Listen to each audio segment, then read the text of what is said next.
My name is Harris, 27, and until last month I thought I was helping my struggling parents by paying rent to live in their investment property. For 5 years I faithfully transferred $1,100 monthly, never missing a payment. Then, one night after a brutal 12-hour shift at the accounting firm, I came home to new locks on every door. My key wouldn't work anywhere. Minutes later, my phone buzzed with a text from, "Dad, find your own place, Freeloader. We're done carrying you." Before I dive into how I turned this betrayal around, drop a comment letting me know where you're watching from, and hit that like button if you've ever been blindsided by someone you trusted. Let's get into it. To understand how I ended up locked out of my own home, you need to know a bit about my relationship with my parents, Robert and Linda.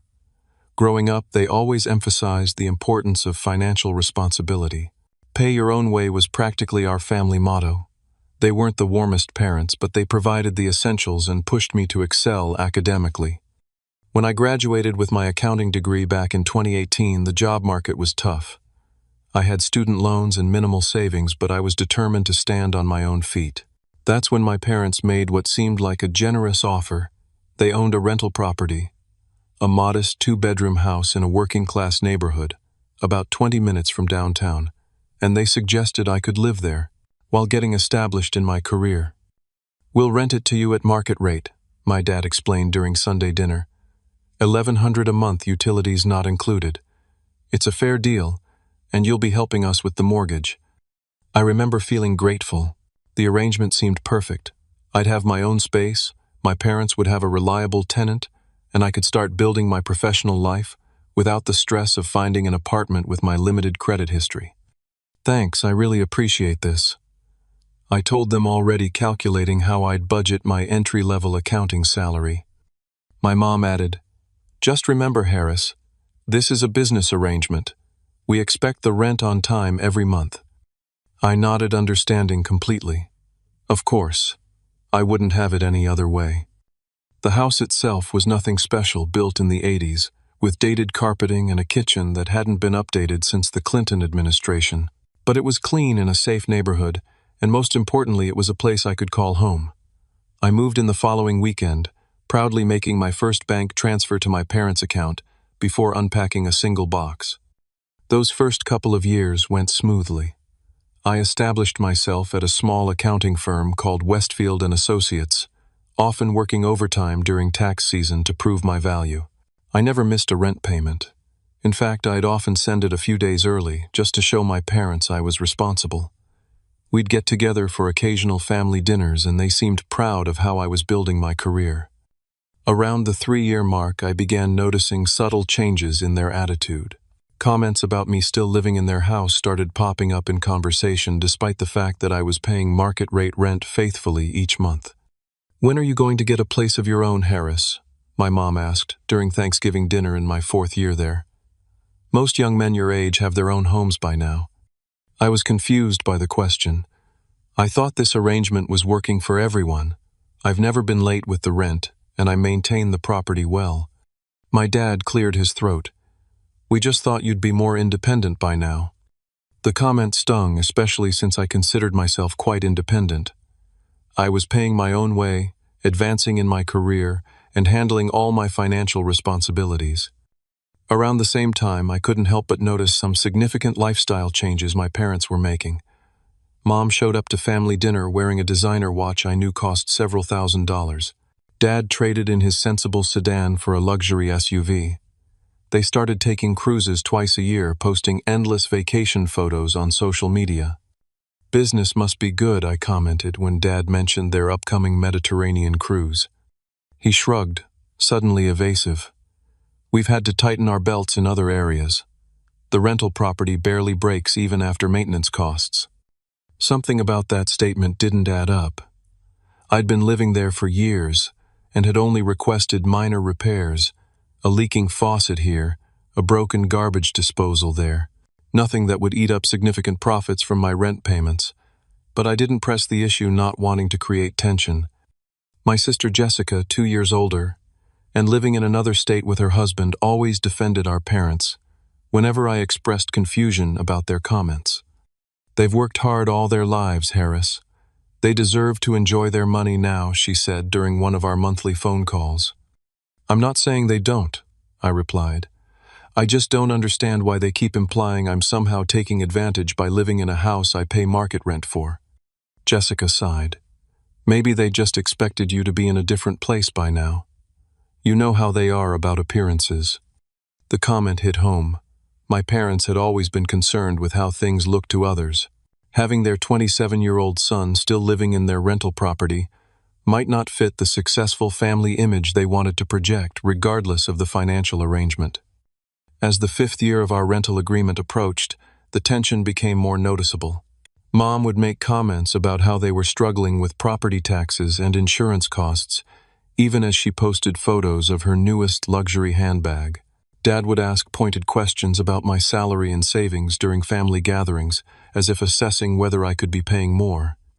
About 2 months before the lockout incident, I finally gathered the courage to directly address the disconnection between their claims of financial struggle and their obvious lifestyle upgrade. I'm confused, I said during a particularly uncomfortable dinner at their home. You mentioned having trouble covering the property expenses, but you're planning your 3rd vacation this year. If the rent I'm paying isn't enough, we should discuss a fair increase. My mother's face hardened. We don't need to justify our spending to you, Harris. What we do with our money is our business. I'm not questioning how you spend your money, I clarified. I'm just confused by the contradiction between saying you're struggling financially while also spending more than I've ever seen you spend before.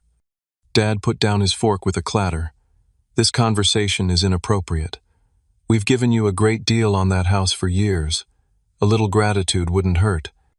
I was baffled by his response. A great deal I was paying what they themselves had called market rate. But I dropped the subject, not wanting to create more tension. Looking back, I should have seen the warning signs. Their defensiveness, the growing resentment, the increasing comments about me being a burden. Somehow it was all building toward something I never expected from my own parents. The day my life changed started like any other busy Tuesday at Westfield and Associates.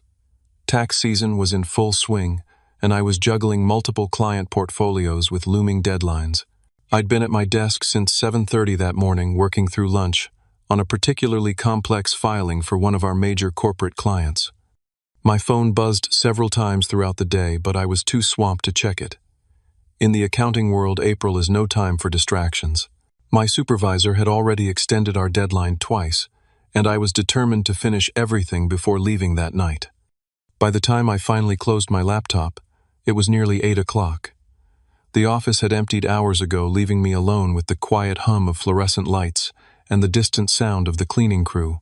I packed up my things, rolled my shoulders to release the tension, and headed to my car. The drive home took longer than usual due to an accident on the freeway. By the time I pulled into my driveway, it was after 9, and all I could think about was a quick meal and collapsing into bed. I grabbed my briefcase from the passenger seat, trudged up to the front door, and inserted my key into the lock. It wouldn't turn. Thinking I was just tired and clumsy, I pulled it out and tried again. Still nothing. I frowned, checking to make sure I had the right key, then attempted once more with more force. The key simply wouldn't engage with the mechanism. What the hell? I muttered, stepping back to look at the door. That's when I noticed the lock was different. Brand new, in fact. The worn brass fixture I was familiar with had been replaced with a shiny silver one. My first thought was that there had been a break-in, and the landlord, my parents, had changed the locks for security. I immediately tried calling both my mom and dad, but neither answered. Growing increasingly frustrated, I walked around to the back door, only to find that lock had been changed as well. I noticed my next-door neighbor, Mrs. Walters, peering out her window at me. When our eyes met, she quickly closed her curtains. It struck me as odd, but I was too focused on getting into my home to dwell on it. After trying every possible entry point, I returned to my car and sat there wondering what to do. That's when my phone buzzed with a text message from my father. "Find your own place, Freeloader. We're done carrying you." I stared at the words, unable to process them. Freeloader. I had paid them over $66,000 in rent over the past 5 years. I hadn't missed a single payment. What was he talking about? I called him immediately, but he didn't pick up. I tried my mother's straight to voicemail. With shaking hands, I typed a response. Dad, what are you talking about? I've paid rent on time every month for 5 years. Why are the locks changed? His reply came a minute later. We've decided to sell the property. You have until the end of the week to collect your things. They're packed in boxes on the back porch. The shock gave way to a sickening feeling in my stomach. They had packed my belongings without warning. Without any legal notice, I couldn't believe this was happening. With few options, I called my friend Marcus, who lived about 15 minutes away. We'd been friends since college, and he was one of the few people I trusted implicitly. Hey man, I hate to ask this, I said, when he answered, my voice unsteady, but I've been locked out of my house. My parents changed the locks without telling me.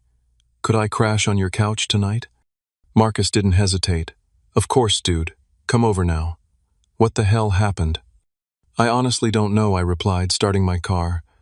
But apparently I'm a freeloader who needs to find his own place. When I arrived at Marcus's apartment, I was still in a daze. He offered me a beer, which I gratefully accepted, and listened as I explained the baffling situation. That doesn't make any sense, he said when I finished. You've been paying them rent this whole time, right? Every month, I confirmed. $1,100 like clockwork. Marcus shook his head. That's messed up, man. And totally illegal. They can't just change the locks without notice, even if they own the place. I nodded, but the legal aspects weren't my primary concern at that moment. The emotional betrayal was overwhelming. These were my parents, the people who were supposed to look out for me, not throw me out on the street without warning. After a mostly sleepless night on Marcus's couch, I drove back to the house early the next morning to check if what my dad said about my belongings was true. Sure enough, stacked on the back porch were about a dozen cardboard boxes with my name scrawled on them in black marker. I spent the next 2 hours loading them into my car, making multiple trips. The whole time I kept looking at the house, my home for 5 years, feeling like I was in some bizarre nightmare. As I went through the boxes in Marcus's living room later that day, I realized several valuable items were missing: my grandfather's watch, some collector's edition books, and a small jewelry box containing my college ring and other sentimental items. But the real revelation came that afternoon, when I received an unexpected call from a man named Gerald Thompson. Is this Harris Mitchell? He asked when I answered. Yes, speaking. This is Gerald Thompson. I own the property at 2345 Maple Street. I understand you've been living there. I was momentarily speechless. He owned the property, but my parents had always said it was their investment house. Yes, I finally managed. I've been renting it from my parents for the past 5 years. There was a pause on the line. Your parents don't own that house, son. They're my tenants. They've been renting it from me for nearly 7 years. The revelation hit me like a physical blow. My parents didn't own the house. They had been renting it themselves and then subletting it to me at a profit, apparently. Mr. Thompson, I said carefully, can you tell me what they pay in rent? $800 a month, he replied. But that's not why I'm calling. They informed me yesterday that they're breaking their lease early. Something about moving to Florida. I need to know your intentions regarding the property. My mind was reeling. $800. I had been paying them $1,100. For 5 years, they had been pocketing $300 a month, $18,000 total from their own son, all while pretending they owned the house and were doing me a favor by renting it to me. And now they were planning to move to Florida. The pieces started falling into place. The luxury purchases, the expensive vacations, the sudden decision to sell the property. It was all part of their retirement plan, funded in part by the profit they'd made from deceiving me. Mr. Thompson, I said, my voice steadier than I expected. I wasn't aware of any of this. My parents changed the locks yesterday without warning me. I've been effectively evicted from my home with no notice. That's not legal, he said firmly. I didn't authorize any lock changes. And as the property owner, I'm telling you, they had no right to evict you, especially without going through me first. As our conversation continued, I learned that my parents had also been late on several payments to Mr. Thompson despite receiving my rent money on time. There had been threatening notices sent to the house, notices I never saw, presumably because my parents intercepted them. By the time I hung up with Mr. Thompson, the full extent of my parents' deception was becoming clear. They had lied about owning the house, overcharged me for rent, pocketed the difference, and then kicked me out without warning when they decided to move on, leaving both me and the actual landlord in a difficult position. The betrayal was deeper than I could have imagined. It wasn't just about the money, though, that was significant. It was the calculated deception carried out over years by the people I trusted most. They hadn't just changed the locks on my home. They had locked me out of the truth about our relationship. As the initial shock began to fade, the accountant in me took over. Throughout my professional career, I'd developed meticulous habits when it came to record keeping. It's a trait that serves me well with clients, and as it turned out, it would be my salvation in this personal crisis. That evening, after an unproductive day at work, where I couldn't focus on anything but my situation, I sat down at Marcus's kitchen table and opened my laptop. I navigated to my online banking portal and began pulling up records of every payment I'd made to my parents over the past 5 years. "What are you doing?" Marcus asked, placing a plate of reheated pizza beside me. "Building my case," I replied, not looking up from the screen. "I need to document everything." And document I did.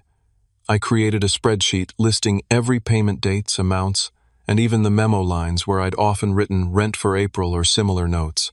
I took screenshots of the transaction history and saved them in a dedicated folder. I calculated the total $66,000 over 60 months. Seeing that number in black and white made my stomach turn. Next, I pulled up all the text messages and emails between my parents and me that mentioned the rental arrangement. There were dozens discussions about repairs, confirmations of payments received, and even the original conversation where they offered me the investment property at market rate. I saved screenshots of everything. My friend Diana stopped by later that evening to check on me after Marcus told her what happened. As a paralegal at a real estate law firm, she brought a valuable perspective. "This is an illegal eviction, clear and simple," she said after I explained the situation. "But it's complicated by the fact that your parents weren't even the property owners. They were subletting to you without the owner's knowledge or permission, which violates most standard lease agreements." I nodded, continuing to organize my evidence. "I'm less concerned about the legality right now, and more focused on understanding the full extent of their deception." Diana leaned forward. "Have you calculated how much they were profiting from you?" I turned the laptop toward her, showing a new section of my spreadsheet. $300 a month for 60 months, $18,000 total. She whistled low. "From their own son. That's cold." "What's colder is that they were apparently late on payments to the actual landlord despite getting my money on time," I added. Marcus, who had been listening from the kitchen, joined us at the table. "You need to talk to a lawyer, man." "First, I need to talk to someone else," I said, pulling up Mr. Thompson's contact information. The next morning, I called my friend Alicia, who worked in real estate law. She confirmed what Diana had suggested. My parents had conducted an illegal eviction, and their subletting arrangement likely violated their lease with Mr. Parents. "Thompson, you have grounds for legal action against your parents," she explained. "But first, let's focus on your immediate needs. You need a place to live, and you need your belongings back." She helped me draft a formal demand letter to my parents, requesting the return of all my property and compensation for the illegal eviction. She also suggested I document everything missing from the boxes they'd packed. I spent that evening creating a detailed inventory of what I knew was missing: my grandfather's vintage Hamilton watch, worth about $2,000, my college ring, several first edition books from my collection, and various other items of both monetary and sentimental value. I estimated the total value at around $5,000. The next day, while searching through one of the boxes of belongings, I found something interesting: a crumpled notice from Mr. Thompson to my parents, dated 3 months earlier, warning them about late payments and threatening eviction if they didn't catch up. They had received this while I was still living there, still paying my rent on time, yet they'd hidden it from me. I also discovered through some careful research and a few calls to local real estate agencies that the actual market rate for a house like the one I'd been living in was closer to $900 a month in our area, not the $1,100 I'd been paying. Even accounting for the $800 they paid Mr. Thompson, they could have charged me a fair $900 and still made a small profit. Instead, they chose to gouge their own son for maximum gain. As my investigation deepened, so did my understanding of what had really been happening these past 5 years. My parents hadn't been struggling financially at all. They had been using my rent money, including the $300 monthly profit, to fund their increasingly lavish lifestyle and prepare for their retirement in Florida. The timeline became clear. They had never intended for me to stay in their house long term.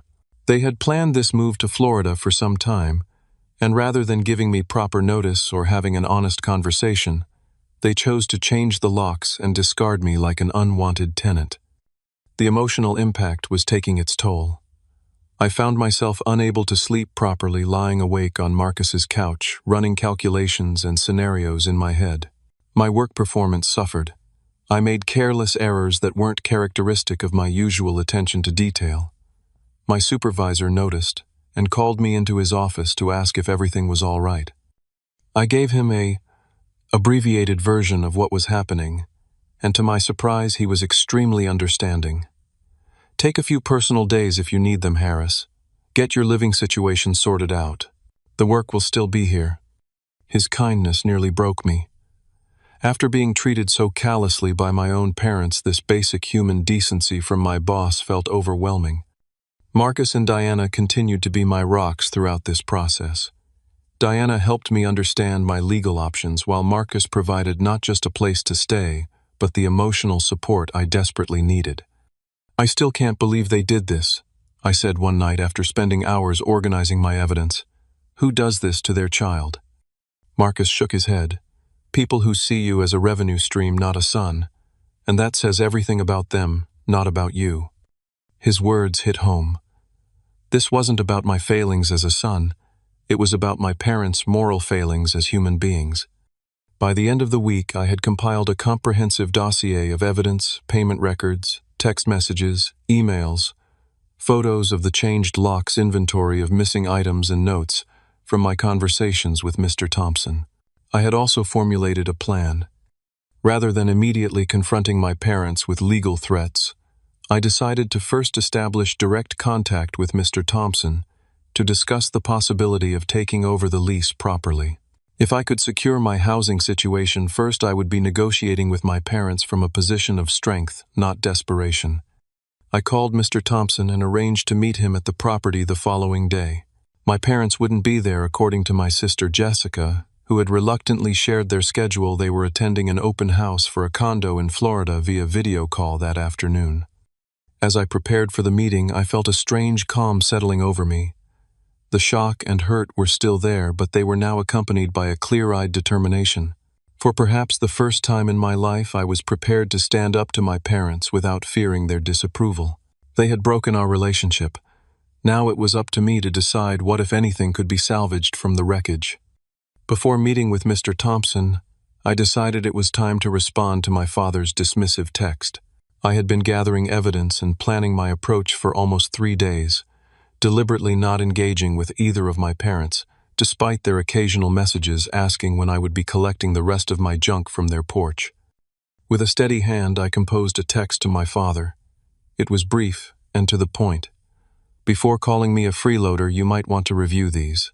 I attached screenshots of all 60 monthly rent payments I'd made over the 5 years, each clearly labeled with the date and amount. His response came quickly. "That was the agreement. You lived in our house, you paid rent. That's how the adult world works." I replied with one more screenshot, Mr. Thompson's contact information in my phone, with our call history visible. Then I added, "Interesting definition of your house, considering you were renting it from Mr. U. Thompson the entire time." "I know everything, Dad." There was a long pause before his next message appeared. "You had no right to contact him. That's between us and him. And my housing situation is between me and you," I countered. "Yet you changed the locks without notice and took some of my belongings. Would you like me to list what's missing, or would you prefer to discuss this through our respective attorneys?" He didn't respond, but about 10 minutes later my mother called. I let it go to voicemail, then listened to her message. "Harris, honey, I don't know why you're being so difficult about this. We gave you plenty of hints that we needed the house back. We're your parents, we've done everything for you. This attack on us is deeply hurtful. Call me back so we can discuss this like family." The gaslighting was so blatant it almost made me laugh. Plenty of hints. They had given me no direct communication about needing me to move out, let alone the legally required notice period. And the suggestion that I was attacking them by simply standing up for myself was classic manipulation. I didn't call back. Instead, I focused on my upcoming meeting with Mr. Thompson. It was time to address my housing situation directly with the actual property owner. At 2 o'clock that afternoon, I met Mr. Thompson at the house. He was a balding man in his 60s, with a no-nonsense demeanor that I appreciated immediately. "Let me get this straight," he said after we introduced ourselves. "You've been living here for 5 years, paying your parents $1,100 a month while they paid me $800. "That's correct," I confirmed. "And until this week, I believed they owned the property." He shook his head. "They most certainly do not. And they had no right to sublet to you without my knowledge or permission. It's explicitly prohibited in their lease agreement." As we walked through the house, which felt strange to visit as a guest rather than a resident, Mr. Thompson expressed his own frustration with my parents. "They've been late with payments repeatedly over the past year," he explained. "I was actually considering termination of their lease before they suddenly gave notice about moving to Florida. Now I understand where some of my rent money was going into their pockets instead of mine." We sat down at what used to be my kitchen table to discuss options. Mr. Thompson was surprisingly sympathetic to my situation. "Look, son, I'm sorry about what your parents did to you. That's not right. But I've got a property that needs a tenant, and you need a place to live. Would you be interested in renting directly from me? I could offer it to you for $850 a month. That's the actual market rate for this place." The offer was incredibly appealing. Not only would I be able to return to my home, but I'd be saving $250 a month compared to what I'd been paying my parents. "I'd like that very much," I said, trying to maintain my professional composure despite the surge of relief I felt. "When could we make that happen?" "I can have a new lease drawn up by tomorrow," he replied. "As far as I'm concerned, your parents' tenancy ended when they changed the locks without my authorization. That's a material breach of our agreement." Just as we were concluding our discussion, my phone rang. It was Jessica, my sister. "What the hell did you say to Mom and Dad?" she demanded when I answered. "Mom's crying and Dad's threatening to disown you." I simply informed them that I know they don't own the house I've been living in, and that they've been overcharging me for rent for 5 years, I replied calmly. "I'm currently with the actual property owner, arranging to rent directly from him." There was a moment of silence on the line. "What are you talking about? They own that house. It's their investment property." "No, Jessica, it's not. They've been renting it from Mr. Thompson for 7 years. They've been subletting to me at a profit which violated their lease agreement. And now they've illegally evicted me without notice." Another pause. That can't be right." "It is right. And I have all the documentation to prove it." After I hung up with Jessica, I thanked Mr. Thompson for his understanding and arranged to meet him the following day to sign the new lease. As I was leaving, my phone began buzzing repeatedly with calls and texts from both parents. I decided it was time to face them directly. I drove to their house, their actual house, the one they owned, and knocked on the door. My mother answered, her face a mask of injured innocence. "Harris, thank goodness you're here. We need to talk about this misunderstanding." "There's no misunderstanding," I said, stepping inside.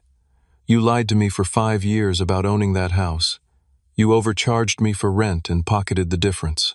Then you illegally evicted me without notice when it suited your plans to move to Florida." My father appeared from the living room, his face flushed with anger. "We did what any landlords would do with a problem tenant." "I was never a problem tenant," I countered. "I paid on time every month. I maintained the property.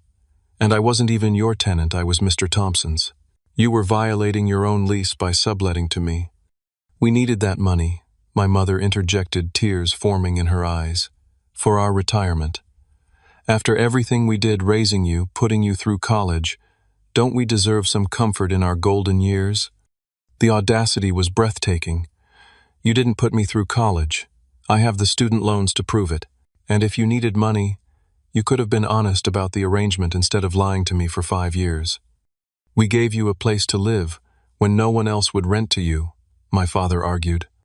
You charged me above market rate to live in a house you didn't even own. I corrected him, and now I'll be renting it directly from Mr. Thompson for $850 a month, $250 less than what I was paying you. My mother's tears dried up instantly. You went behind our backs to our landlord. How could you do that to us? How could you change the locks on your son without warning? How could you take my grandfather's watch and other valuables? How could you lie to me for 5 years about owning a property you were renting? My father's face darkened. We deserved that money after raising you. Do you have any idea how expensive it was to feed and clothe you for 18 years? It was at that moment I realized something fundamental had broken between us. They didn't see me as their son. They saw me as a financial obligation that was now expected to provide returns on their investment. I want my belongings back, I said, my voice steady. All of them, including Grandpa's watch and my college ring. We don't have your precious watch, my father snapped. And if you're going to be ungrateful, you can forget about being included in the will. I don't care about your will, I replied honestly. I care about the $18,000 you took from me under false pretenses and the valuable items that mysteriously disappeared during your unauthorized packing of my belongings. My mother tried a different approach. Harris, sweetheart, we're still your parents. Family should work these things out without threats. What will the rest of the family think if this gets out? They'll think you lied to and stole from your son, I answered. And they'd be right. The conversation deteriorated from there. My father threatened to tell everyone I was an ungrateful son who turned on his parents. My mother alternated between tears and subtle guilt trips about all they had supposedly done for me. Neither acknowledged the fundamental breach of trust their actions represented. After nearly an hour of circular arguments, I realized we weren't going to resolve anything that day. I stood up to leave, pausing at the door to deliver one final message. I'll be sending you a formal demand letter for the return of my belongings and repayment of the rental overcharges. I hope we can resolve this without legal action, but I'm prepared to go that route if necessary. My father's parting words haunted me as I drove away. You'll regret turning against your own blood, Harris. Family is all you have in this world. The irony was painful. They had been the ones to turn against family by treating me as nothing more than a revenue source. For the first time in my life, I was setting boundaries with my parents, and it felt simultaneously terrifying and liberating. The next morning I met with Mr. Thompson at his real estate office to sign the new lease agreement. The terms were straightforward. $850 per month for the same house I'd been living in, with a proper month-to-month arrangement that required 30 days' notice from either party. Terminate. I'm giving you a slight discount from what I'd normally charge. A new tenant, Mr. Thompson, explained as I reviewed the document. Partly because you've already proven yourself responsible by maintaining the property well, and partly because I feel bad about what happened with your parents.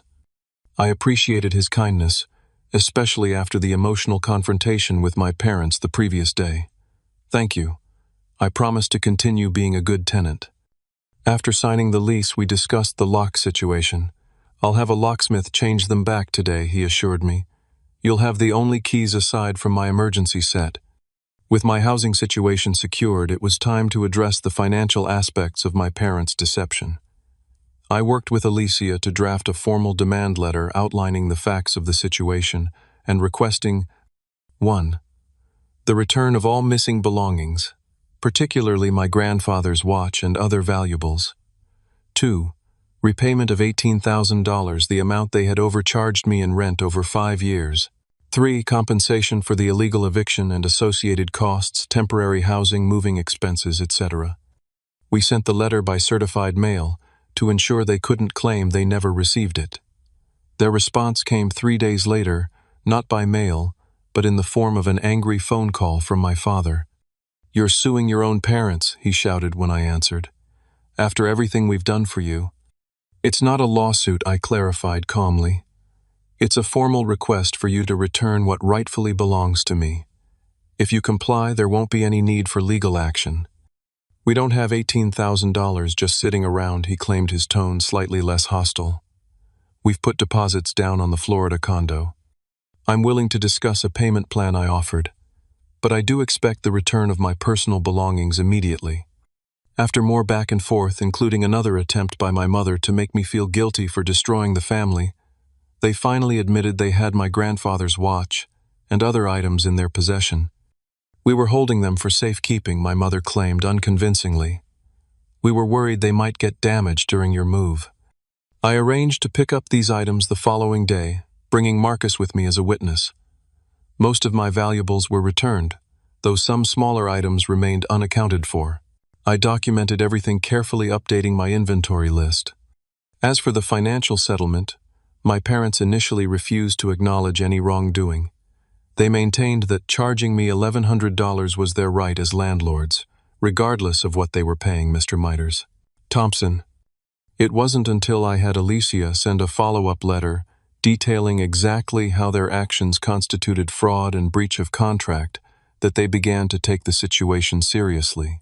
The letter outlined the potential legal consequences, including the possibility of a judgment that could affect their retirement plans.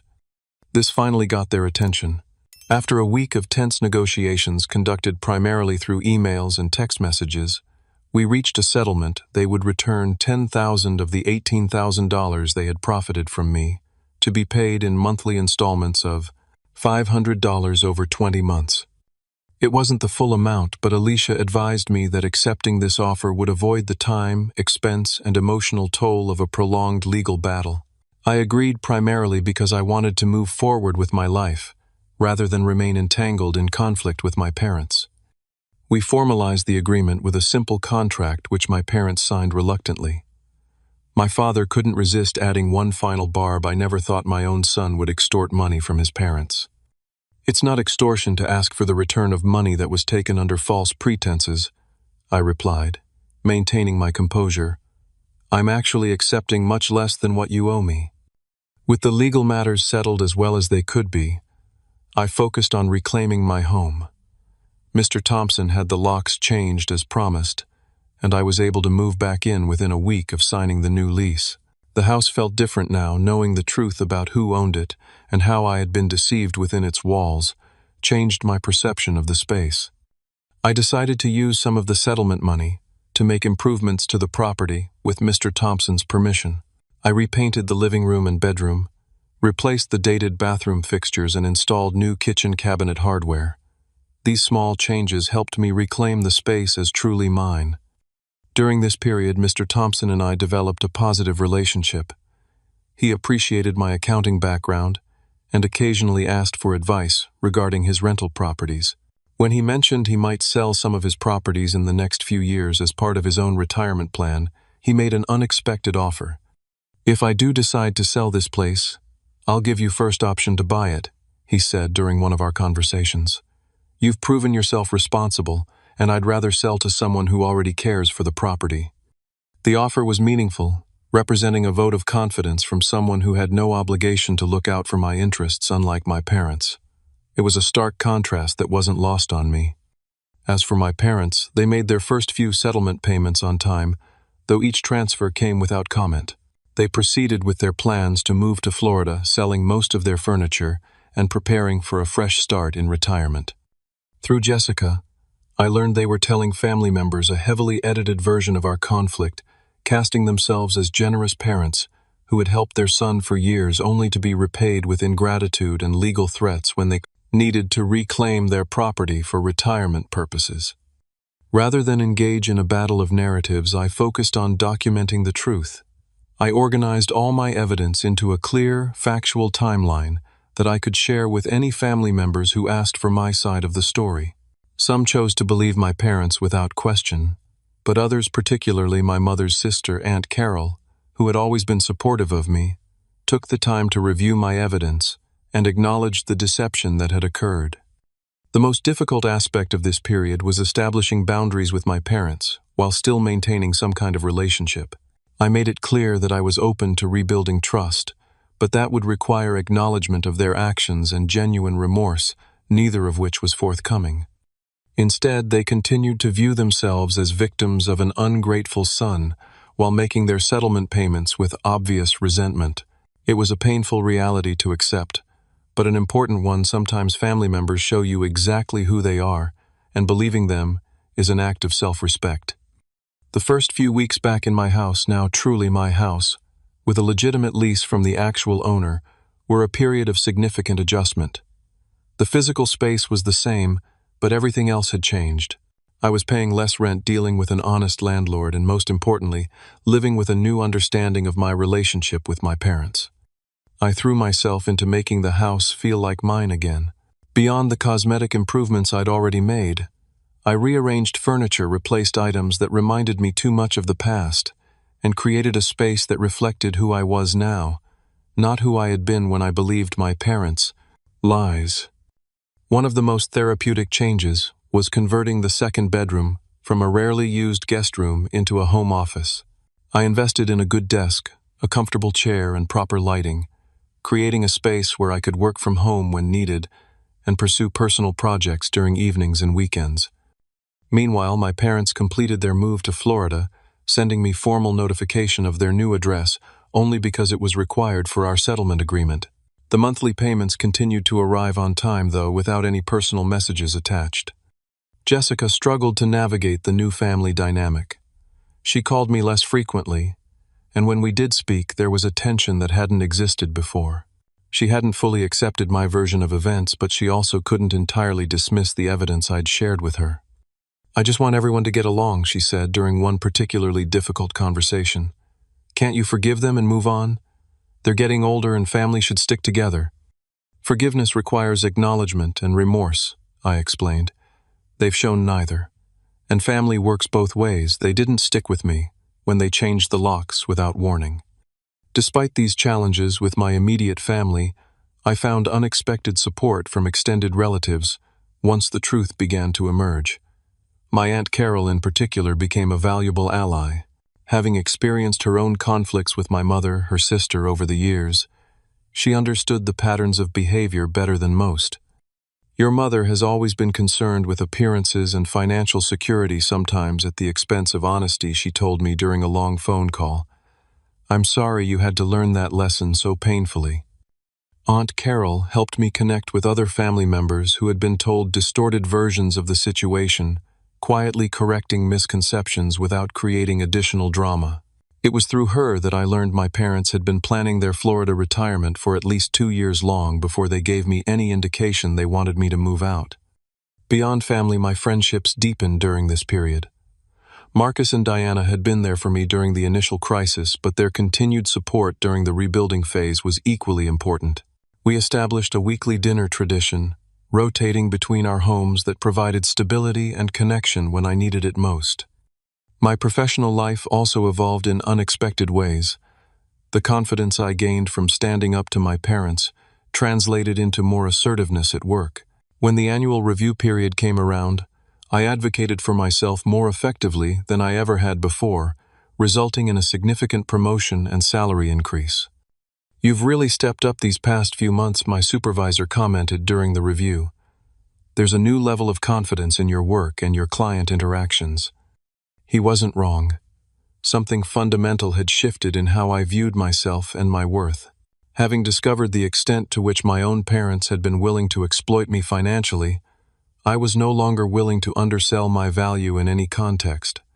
The healing process wasn't linear, of course. There were difficult days, particularly around holidays and family events. Thanksgiving was especially challenging, the first one in my adult life, without any contact with my parents. Rather than spending it alone, I accepted an invitation from Marcus and his family, who welcomed me warmly. It was a different kind of family experience. Noisy, chaotic, and genuinely affectionate, in a way my own family gatherings had never been. "You're always welcome here," Marcus's mother told me as I was leaving, anytime, holiday or not. Her simple kindness brought tears to my eyes. It was a powerful reminder that family isn't just about blood relations, it's about who treats you with love and respect. As the months passed, I established a new routine and a new normal. The monthly payments from my parents continued to arrive, slowly rebuilding my savings after the financial hit of the temporary housing and legal consultations. I used some of the money to further improve my living space and invested the rest. My parents made occasional attempts to re-establish contact on their terms, usually through Jessica. They would suggest family phone calls or video chats, but always without acknowledging the elephant in the room, their deception and its aftermath. I remained open to reconciliation but firm in my boundaries. I'm willing to talk when they're ready to have an honest conversation about what happened, I told Jessica consistently. That honest conversation never came.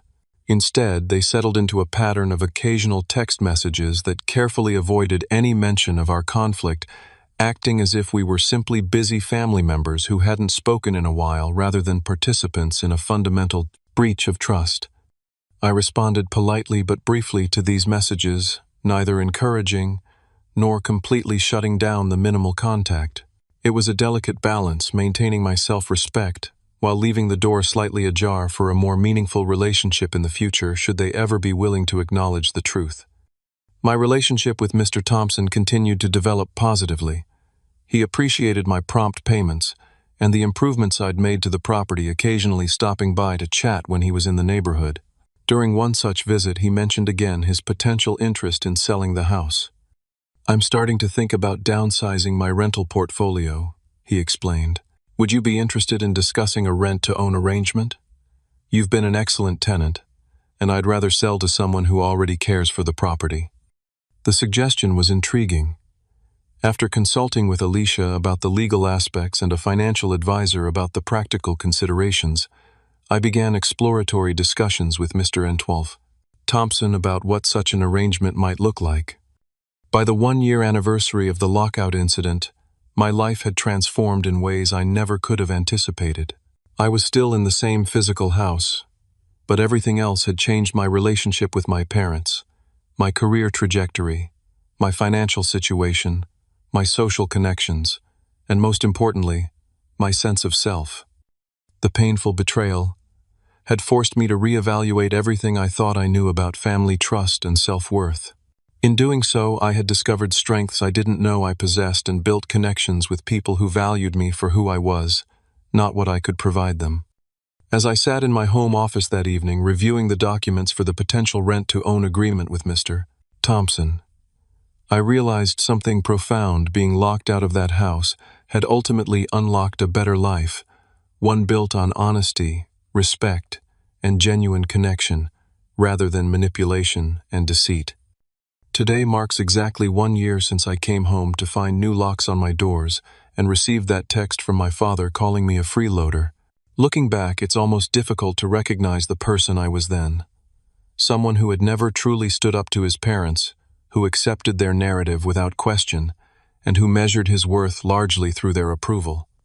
The journey from that night to where I am now has been challenging, painful, and ultimately transformative. As I sit in my living room, the same physical space, but now truly my own, I want to share some reflections on what I've learned and how I've grown. First and foremost, I've discovered the immense value of documentation and financial literacy. My habit of keeping meticulous records literally saved me from being painted as the villain in my parents' fabricated story. Every payment recorded, every text message saved, every agreement documented. These created an unassailable foundation of truth that even my parents couldn't argue against effectively. For anyone watching this who might be in a financial arrangement with family members or friends, please take this advice seriously. Document everything. Not because you expect betrayal, but because clear records protect everyone involved and prevent misunderstandings. It's not about trust, it's about clarity.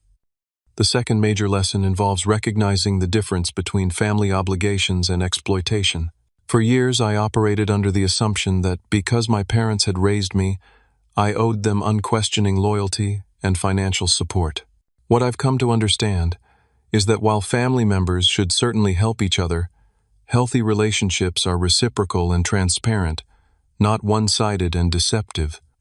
This past year has also taught me to recognize the immense value of chosen family.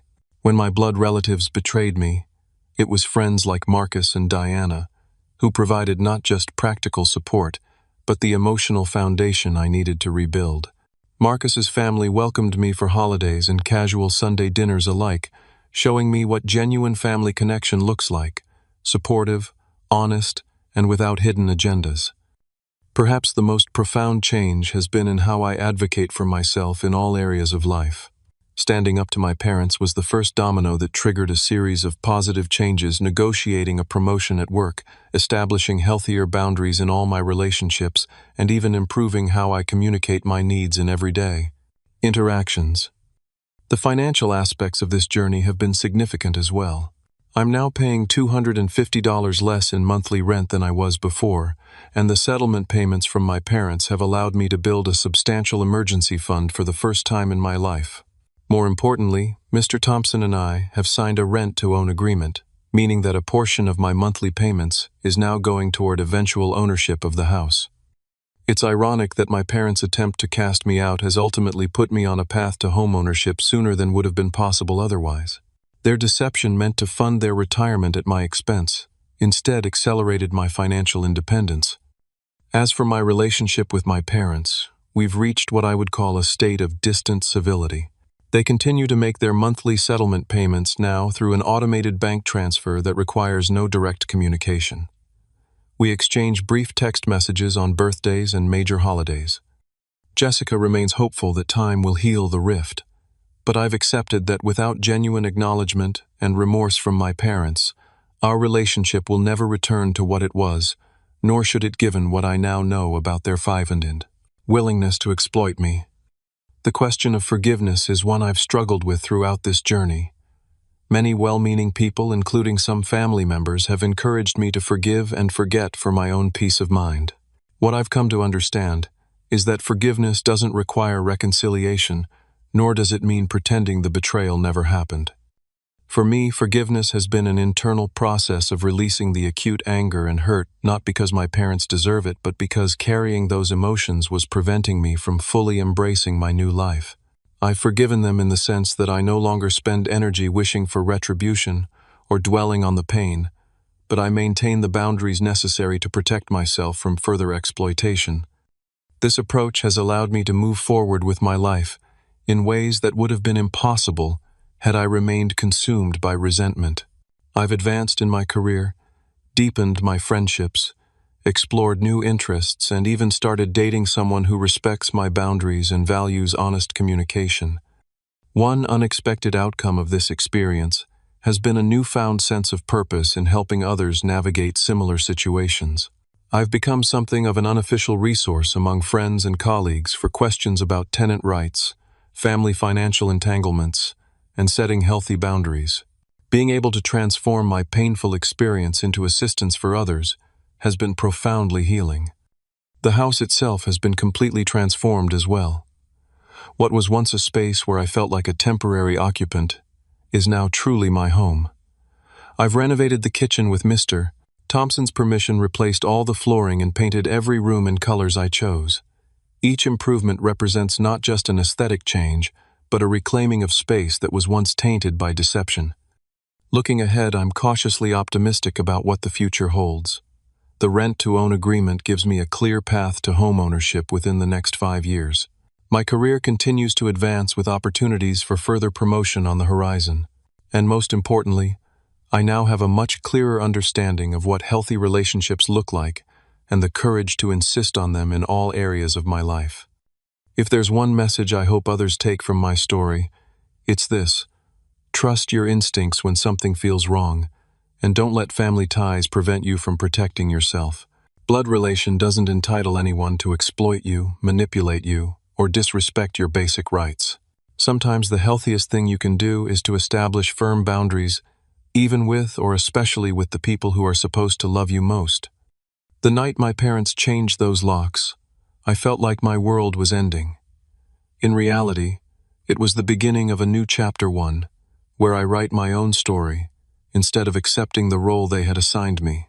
The keys they took away unlocked something far more valuable than a front door. They unlocked my independence, my self-respect, and my ability to build a life on my own terms. Have you ever had to stand up to family members who treated you unfairly? How did you handle it? and what did you learn from the experience? Drop your thoughts in the comments below. And if my story resonated with you, please hit that like button and subscribe to support the channel. Remember, sometimes the people who are supposed to have your back are the ones you need to watch most carefully. Thanks for listening, and I hope my experience helps someone else find their strength during difficult times.